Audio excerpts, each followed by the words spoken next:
What is the most commonly used word in association with the euro? No, it's not failure, though it could be. No, it's stability, isn't it? A decade ago, everybody said, once we've got the euro currency, it will bring us stability. Well, I would suggest a decade on, what it has brought is chaos, discord and misery for millions.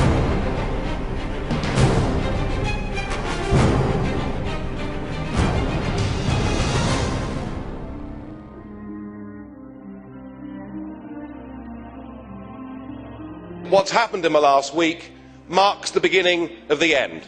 The markets are saying it already. Italian government bonds now yield 1% more than German or French issued government bonds. The markets are saying that economic and monetary union will not last. And I'm not surprised, because it never was an optimal currency zone. One interest rate could never fit all these different countries, and you've never had proper public support. The eurozone has never been tested, but it's about to be. Spain's in economic trouble. Italy, as German economists at the time said, should never have joined the euro. But the situation in Greece, I think, is where we should focus our attention. Thousands of young people out on the streets demonstrating, demanding their government does something. But the Greek government is stuck inside the euro straitjacket. There's nothing they can do. There's nothing a future general election can do in Greece to change anything. And when people have taken away from them the ability through the ballot box to determine their own futures, then I'm afraid that violence becomes the only logical alternative. What you've done with this euro is you have trapped people in an economic prison. You've trapped people in a Volkerkerker from which to get out. It will take great courage, it will take leadership, or possibly the inevitable economic meltdown. And jeer on if you like, but have you noticed that on the bond markets this morning, Greek bonds are trading 233 basis points higher than German bonds? Now, I know that most of you in this room won't even know what that means, and those that do will do your best to ignore it. You can go on if you want, burying your heads in the sand. You can ignore the markets if you want to, but in time the markets will not ignore you.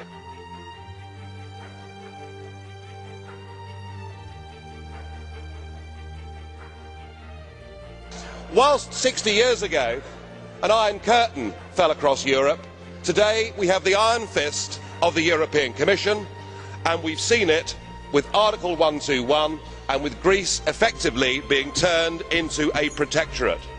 Poor Greece, trapped inside the economic prison of the euro. In 1968 we had the Brezhnev doctrine of limited sovereignty. Today we have shared values, we have ever closer European Union and pooled sovereignty, and that is what you've used. But of course it won't just be Greece, because the same is going to happen to Spain, to Portugal and to Ireland. 121 will be invoked with all of those. Mr Barroso, you said earlier we will stick to our course, and that means millions of people in Europe will be put through pain as you attempt to keep together this disastrous project that is the euro. It will fall to pieces, of that there can be no doubt.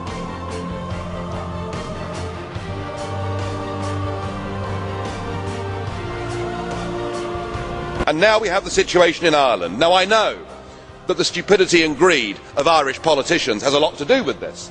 They should never ever have joined the euro. They suffered with low interest rates, a false boom and a massive bust. But look at your response to them. What they're being told, as their government's collapsing, is that it would be inappropriate for them to have a general election. In fact, Commissioner Wren here said they had to agree their budget first before they'd be allowed to have a general election. Just who the hell do you think you people are?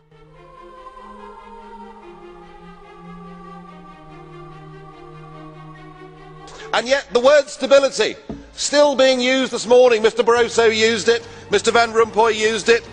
Stability. In fact, we're patting ourselves on the back that the bond auctions in Portugal went well last week, when the reality is it was the European Central Bank actually using taxpayers' money to buy their own debt. Your reassurances that all is well don't work. I mean, who do you think you're kidding, Mr Van Rompuy? Bond yields in Portugal rose to nearly 7% yesterday. The public right across the Union no longer support the currency, and the battle for Spain hasn't even begun. The model itself is failing, and yet what you want is to double the size of the bailout fund. You even want to increase the scope of the bailout fund so that along with the ECB, you too can go on buying yet more of your own debt. You're using the crisis as a massive power grab to take us towards fiscal union. If you succeed, then we should change the name. Get rid of European Union, call it the Debt Union. You are very, very dangerous people indeed. Your obsession with creating this Euro state means that you're happy to destroy democracy. You appear to be happy for millions and millions of people to be unemployed and to be poor. Untold millions must suffer so that your Euro dream can continue. Well, it won't work, because it's Portugal next. With their debt levels of 325% of GDP, they're the next ones on the list, and after that I suspect it'll be Spain. And the bailout for Spain would be 7 times the size of Ireland, and at that moment all of the bailout money has gone. There won't be any more. But it's even more serious than economics, because if you rob people of their identity, if you rob them of their democracy, then all they are left with is nationalism and violence. I can only hope and pray that the Euro project is destroyed by the markets before that really happens. Now, what you should be discussing at your summit on Friday is Portugal, because after the bailouts in Greece and Ireland, it's pretty obvious the markets are sending you all a message. Come in, number 3, your time is up.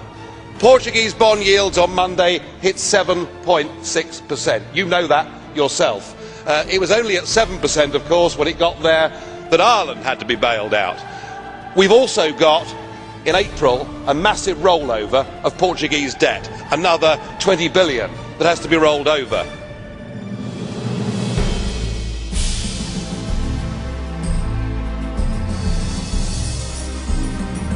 Remind ourselves, in the last 6 months, 80% of Portuguese debt was brought up, purchased by the European Central Bank. We cannot go on as a European Union buying our own debt. If we do, the next debt crisis won't be a country, but it will be a debt crisis of the European Central Bank itself. We've reached a point with this where actually it doesn't matter what any of you say. Nobody believes you. The public don't support you. I hope and pray the markets break you.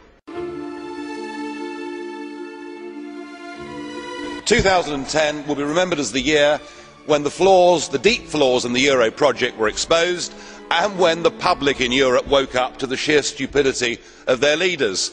And so here we have another summit, another crisis, confidence in the euro ebbing by the week. It's like watching a slow motion car crash. And now you want a permanent bailout mechanism. But I think the last week's going to prove to be the watershed moment for this entire European project. You see, the only way to stop countries acting in their own national interest is to take that power away from them, to form a Treasury Department there in Frankfurt that has power over tax and power over government spending. And indeed, I've heard some of the EU extremists this afternoon effectively call for that. But you've come back to us today, and now with the approval of Mr Sarkozy and Angela Merkel, you're the head of a new economic government for 500 million people. And you've launched your 10-year plan, your wish list. And I just wonder, have you remembered what happened to the last 10-year plan that was launched in 2000? It was launched in this Parliament to much acclaim. It was a total and utter crippling failure even before the global recession hit. And in fact, all centralised EU plans fail. Just look at the disastrous, ruinous common fisheries policy. And now your beloved euro has failed. It's failed politically at its first major hurdle. You weren't able to come up with a plan at that summit. You can't bail out Greece without the International Monetary Fund coming in to save, at least for the moment, your euro dream. And yet, Mr Van Rompuy, your plan seems to be we're losing, we're failing, let's have more of the same. let's have more Europe, let's have more failure. But it must be one thing or the other. It's either a full EU state that controls everything, or it is disintegration and back to national control. Well, President Barroso, you're certainly flexing your muscles, using the powers given to you by the Lisbon Treaty, which you pushed through using illegitimate means. You now do everything you can on the world stage and within the EU to acquire all the attributes of statehood. And nowhere could that be more apparent than in your recent proposal for a direct tax to be levied by the European institutions on the peoples of this continent. Of course, in previous times there was a very successful independence movement that campaigned on the slogan of no taxation without representation.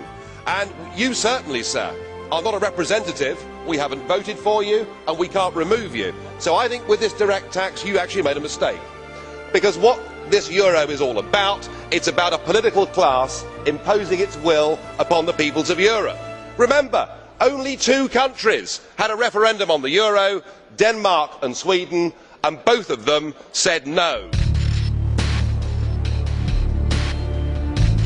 What we have before us here is the new government of Europe, a government that with the Lisbon Treaty now has enormous powers, not just a foreign minister and embassies, not just the ability to sign treaties, but the ability now to use emergency powers to literally take countries over.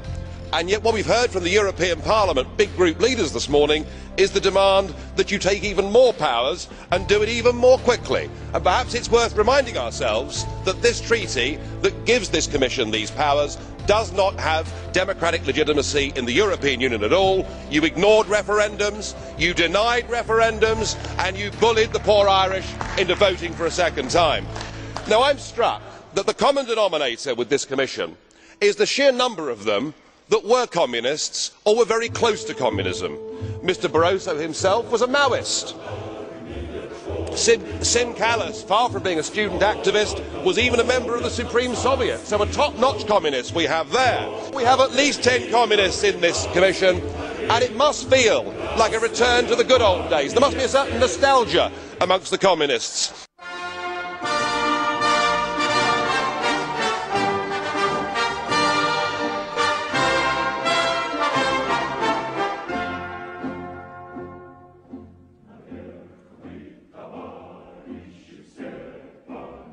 Do enjoy the 10th birthday of the euro, because I very much doubt you'll be celebrating the 20th.